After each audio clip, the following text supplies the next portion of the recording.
ഹരേ കൃഷ്ണ. ഓം നമോ ഭഗവതേ വാസുദേവായ.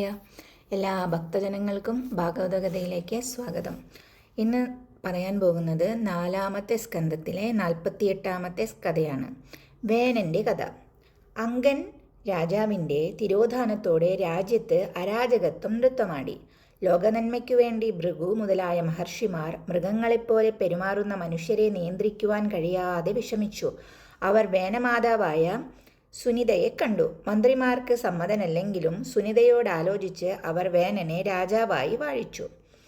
ദുഷ്ടനും ദുരാചാരിയുമായ വേനൻ രാജാവായപ്പോൾ സർപ്പത്തെ പേടിച്ചോടുന്ന എലികളെപ്പോലെ കള്ളന്മാരും കൊള്ളക്കാരും ഭയന്ന് ഓടിയൊളിച്ചു. താൻ വലിയവനാണെന്ന് സ്വയം അഹങ്കരിക്കുന്ന വേനൻ രാജാധികാരം കൂടി കിട്ടിയപ്പോൾ മഹാപുരുഷന്മാരെപ്പോലും അപമാനിക്കുവാൻ ആരംഭിച്ചു. നിയന്ത്രണമില്ലാതെ മതാന്ധനായ രാജാവ് തോട്ടിയില്ലാത്ത ആനയെപ്പോലെ ഭൂമിയെയും ആകാശത്തെയും കിടുകിടാ വിറപ്പിച്ചു. സർവത്ര സഞ്ചരിച്ചു. വിപ്രന്മാരെ യജ്ഞം ചെയ്യരുത്, ദാനധർമ്മങ്ങൾ ഉപേക്ഷിക്കൂ, ഹോമങ്ങളും പൂജയും ഉപേക്ഷിക്കൂ. പെരുമ്പറ കൊട്ടി നാട് മുഴുവൻ രാജകൽപ്പന അറിയിച്ചു. എല്ലാ ധർമ്മങ്ങളും കർമ്മങ്ങളും യാഗങ്ങളും വേനൻ മുടക്കി. വേനൻ്റെ ദുർഭരണം മൂലം പ്രജകൾക്ക് ഏർപ്പെട്ട ദുഃഖം കണ്ട് മാമുനിമാർ പരിഹാരങ്ങൾക്കു വേണ്ടി ആലോചനയിലാണ്ടു. രണ്ടു ഭാഗത്തും തീപിടിച്ച മരത്തിൻ്റെ ഇടയിൽപ്പെട്ട എറുമ്പുകളെപ്പോലെ പ്രജകൾ രാജാവിൽ നിന്നും കള്ളന്മാരിൽ നിന്നും വിഷമങ്ങൾ സഹിച്ചു. രാജാവാകുന്നതിന് അർഹനല്ലെങ്കിലും രാജ്യത്തൊരു രാജാവ് ഇല്ലാതിരുന്നതിനാൽ ഉണ്ടാകുന്ന ഭയമോർത്ത് ഇയാളെ രാജാവാക്കേണ്ടി വന്നതാണ്. ഇപ്പോൾ ഇവനെക്കൊണ്ട് സഹിക്കുവാൻ വയ്യാതായിരിക്കുന്നു. ഇനി എന്തു ചെയ്യും? ജനങ്ങൾ എങ്ങനെ ജീവിക്കും? പാമ്പിന് പാൽ കൊടുത്തു വളർത്തുന്നത് വളർത്തുന്നവനെ തന്നെ അനർത്ഥങ്ങൾ ഉണ്ടാക്കുന്നു. സുനിതാപുത്രൻ ജന്മനാ തന്നെ ഇത്തരക്കാരനാകയാൽ എത്ര ശ്രമിച്ചാലും നന്മ വരുമെന്ന് കരുതാൻ വയ്യ. അവനിപ്പോൾ പ്രജകളെ കൂടുതൽ ഉപദ്രവിക്കുവാൻ ആരംഭിച്ചിരിക്കുന്നു. ഉപദേശിച്ചിട്ട് ഫലമില്ലെങ്കിലും ഒരിക്കൽ കൂടി പരീക്ഷിച്ചു നോക്കുവാൻ കൂടിയിരുന്ന മഹാമുനിമാർ തീരുമാനിച്ചു. പുരോഗതി ഉണ്ടായില്ലെങ്കിൽ രാജാവ് ചെയ്യുന്ന അധർമ്മത്തിൻ്റെ ഒരു പങ്ക് അതിന് ശ്രമിച്ചവർക്കും ബാധിക്കും. അവർ വിലയിരുത്തി. അതുകൊണ്ട് വീണ്ടും ഉപദേശിച്ചിട്ടും ഫലമില്ലാതെ വന്നാൽ അവനെ മാമുനിമാരുടെ ദിവ്യ തേജസ്സുകൾ ഉപയോഗപ്പെടുത്തി നശിപ്പിക്കുകയേ മാർഗമുള്ളൂ. എല്ലാവരും ചേർന്ന് തീരുമാനമെടുത്തു. ആരും അവരവരുടെ കോപം പുറത്തു കാണിക്കരുതെന്നും നിശ്ചയിച്ചു. പിറ്റേന്ന് മുനിമാർ കൂട്ടായി രാജാവിൻ്റെ അടുത്തു ചെന്ന് നയത്തിൽ ഇങ്ങനെ അറിയിച്ചു. രാജശ്രേഷ്ഠ, ഞങ്ങൾ പറയുന്നത് ശ്രദ്ധിച്ചു കേൾക്കുക. തന്മയത്വത്തോടുകൂടി മുനിമാരുടെ അവതരണം രാജാവിന് പിടിച്ചു. അവർ തുടർന്നു. വത്സ, അങ്ങേക്ക് ആയുസ്, ഫലം, ശ്രീ, കീർത്തി എന്നിവ വർദ്ധിക്കുവാൻ അനുകൂലമാണ് കാലമെന്ന് ധരിക്കുക. വാക്ക്, മനസ്സ്, ശരീരം, ബുദ്ധി എന്നിവ കൊണ്ട് ധർമ്മം ആചരിച്ചാൽ ദുഃഖമില്ലാത്ത പുണ്യലോകങ്ങൾ നേടുവാൻ കഴിയും. നിഷ്കാമന്മാർക്ക് വളരെ പെട്ടെന്നു തന്നെ മോക്ഷവും കിട്ടും. അങ്ങേക്ക് ആ ഭാഗ്യം ലഭിക്കാൻ ഇടവരട്ടെ എന്ന് ഞങ്ങൾ കൂട്ടായി പ്രാർത്ഥിക്കുന്നു.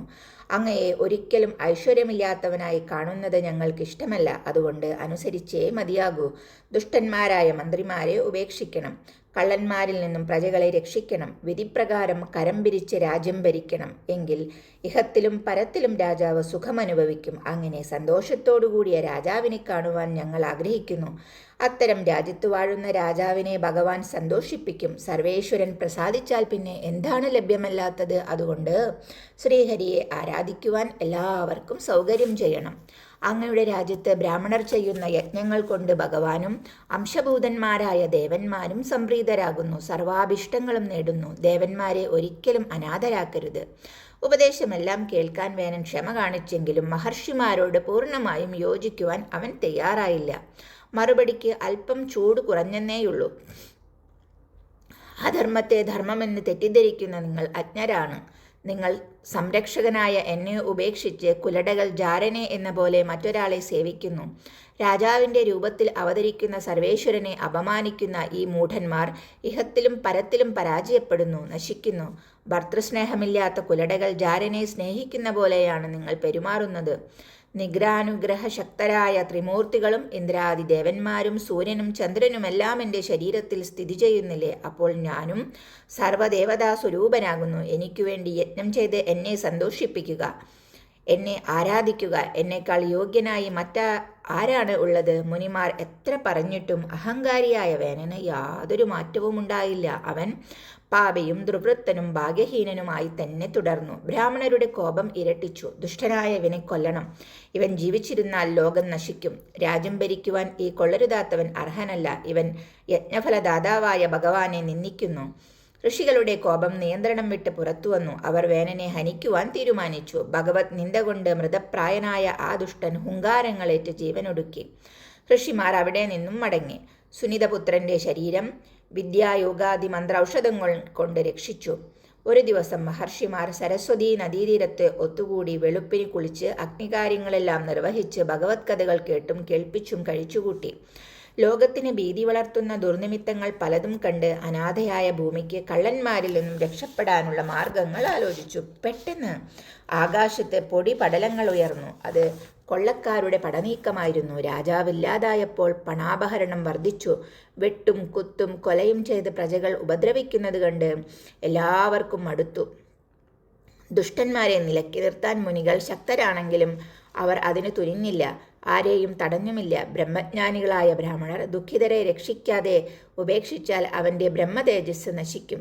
രാജർഷിയായ അംഗന്റെ വംശം നശിക്കുവാൻ പാടില്ല. അതിൽ ധാരാളം വീരന്മാരും ഭഗവത് ഭക്തരുമുണ്ടായിരുന്നു. അതെല്ലാം കണക്കിലെടുത്ത് ഋഷിവര്യന്മാർ മരിച്ച വേനന്റെ തുട ശക്തിപൂർവം കടഞ്ഞു. ഒരു കൊച്ചു മനുഷ്യൻ ആവിർഭവിച്ചു. അവൻ കാക്കയെപ്പോലെ കറുത്തിരുന്നു. കുറുകിയ മനുഷ്യരൂപം കണ്ട് അവൻ വേനന്റെ പാപം മുഴുവൻ ആവാഹിച്ചെടുത്ത രൂപം കൊണ്ടതാകുന്നു. ഞാൻ എന്തു ചെയ്യണം? സൂക്ഷ്മരൂപി ആരാഞ്ഞു. ഋഷിമാർ അവനോട് ഇരിക്കുവാൻ ആജ്ഞാപിച്ചു. അവൻ വളർന്നു നിഷാദനായി രൂപം പ്രാപിച്ചു. അവൻ്റെ വംശക്കാരായ ആ നിഷാദന്മാർ പർവ്വതനിരകളിലും വനത്തിലും പാപജാതികളായി കഴിഞ്ഞുകൂടുന്നു. ഹരേ കൃഷ്ണ. ഇനി അടുത്തൊരു കഥയുമായിട്ട് നമുക്ക് അടുത്ത ഒരു ദിവസം വരാം. ഹരേ കൃഷ്ണ.